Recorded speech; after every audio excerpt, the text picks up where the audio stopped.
Hi, I'm Jasmine Stacey and I own the Jasmine Stacey Collection, which is a underwear brand for women who've had surgery.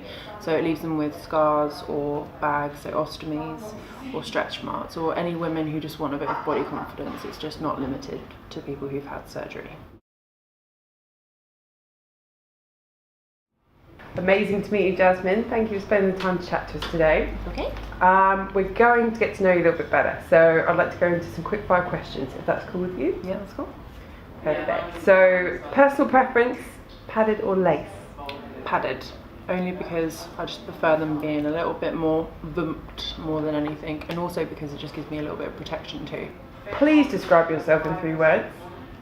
3 words, I'd say confident, a bit bossy at times, and also I'd say I'm quite loud. What are your favourite lingerie brands as a designer yourself?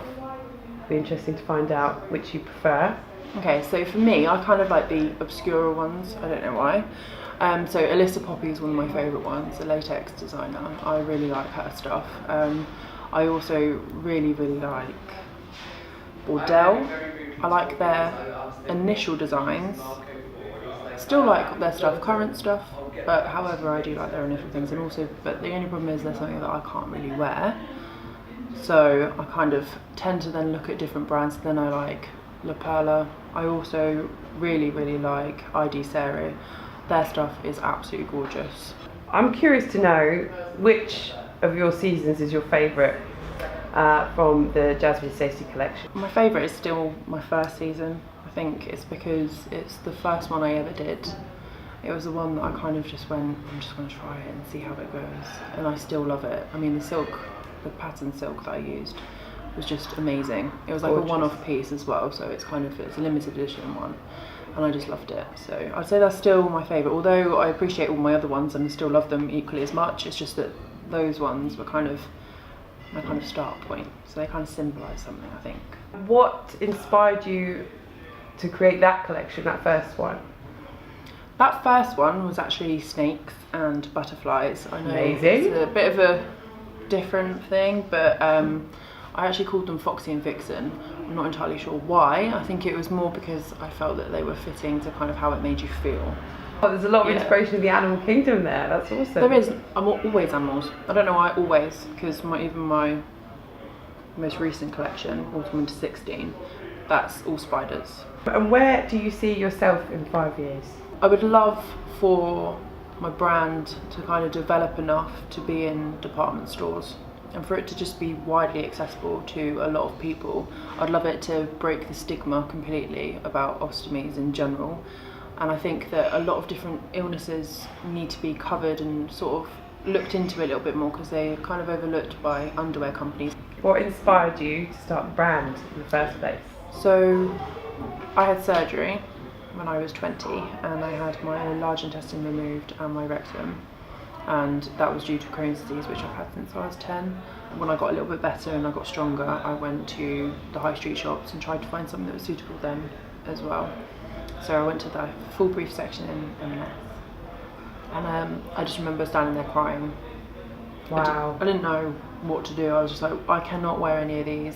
I was single. I can't wear any of these. How is it supposed to give me a confidence boost? So I kind of went back and I was really upset about it. And my mum was like, well, why don't you just start like drawing? And I was like, okay. So I started doing it. And then I was like, I really want to make underwear. And then she was like, oh, okay. Well, if you really want to do that, you can do that. So I did a short course at London College of Fashion. I kind of went on from there. I carried on designing, finished my degree in nursing. And I was still working on it like every spare moment that I got. I was just trying to figure out different things. I interned at a place called the Lingerie Collective, which isn't there anymore, which now runs lots of trade shows and things like that now, but it used to be a small little boutique. So I interned there and kind of gained some more intel on what's what and what's going on, and it kind of opened my eyes to a world that I never knew was there.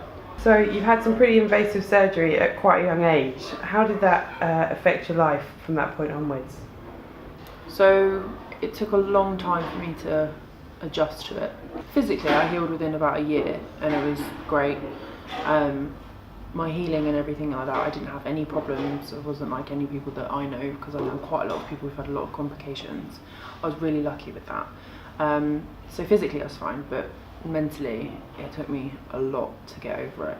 Everything was different. I mean, I'd had my whole large intestine removed. I didn't know what that meant. I didn't know how that would affect me in the future and things like that. But after I actually got physically better, I was the best I've ever been.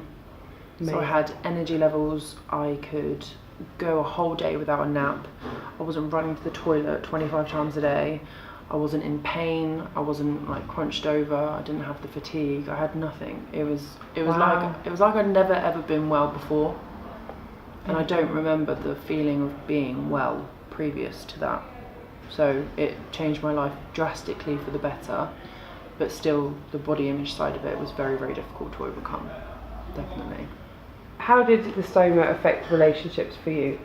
So I found dating really, really hard, because I wasn't in a relationship when I had surgery. So I found it really daunting, the prospect of having to tell someone, of having to kind of open up and let them into that kind of side of me. I'm happy to tell any guy. It doesn't bother me at all. At any stage in the relationship? I don't know, I just kind of go with the flow. It depends how it goes, more than anything. I mean, if they ask what I do, obviously because I've got a lingerie company designed for women with stomas, it kind of happens. Yeah. It just comes out, and I say the reason I've got it, as I like to call it, a bullshit filter. So you can kind of decide, and you know whether a guy is a decent guy if they're going to accept it, because it's not something, because if I could have changed it, it's like saved my life. So if you don't accept that about me, then you're not worth my time. Don't really want to spend any time with you anyway. No, it's like, why would I want to date you? What are the biggest hurdles you've had to overcome in starting your own business? So I'd say my biggest hurdle, number one, is not knowing about the textiles industry and how it works and things like that. I had it all manufactured in Nottingham. This was the first time, so this is before I actually launched my business in 2015. I started in 2013.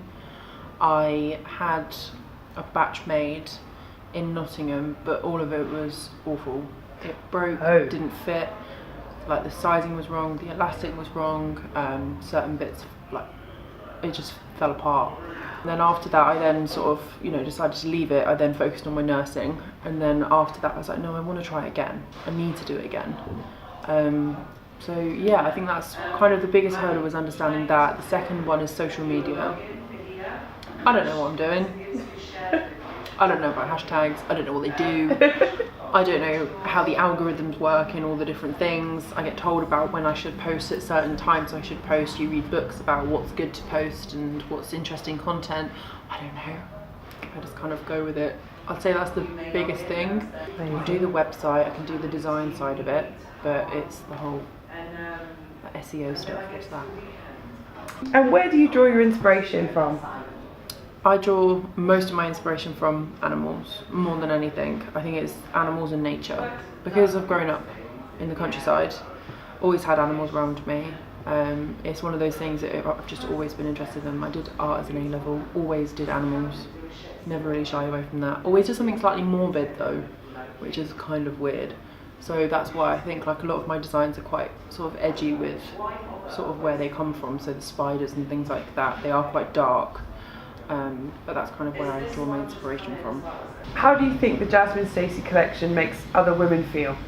So I did a survey so I could collate all the information from women to kind of find out how they felt about wearing the underwear, how it made them feel, whether they like the fit and everything like that. And the response I had back was all positive. It was amazing. So I get emails from a lot of women as well, and I get a lot of selfies and things saying that they love their underwear.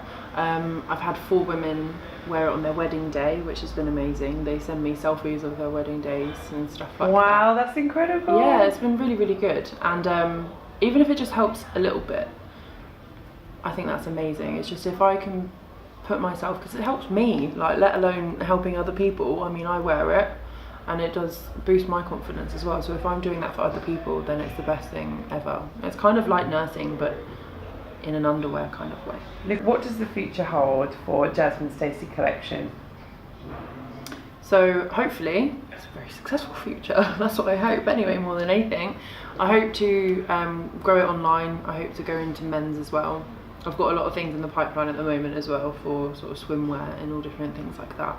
But hopefully, hoping, fingers crossed, that it will kind of be known to all women who are having the same surgery as me, and men, and they feel that they've got an option, and there's an option there for them, and they'll be able to find it in a department store, be able to go and try things on as if they were not changed at all.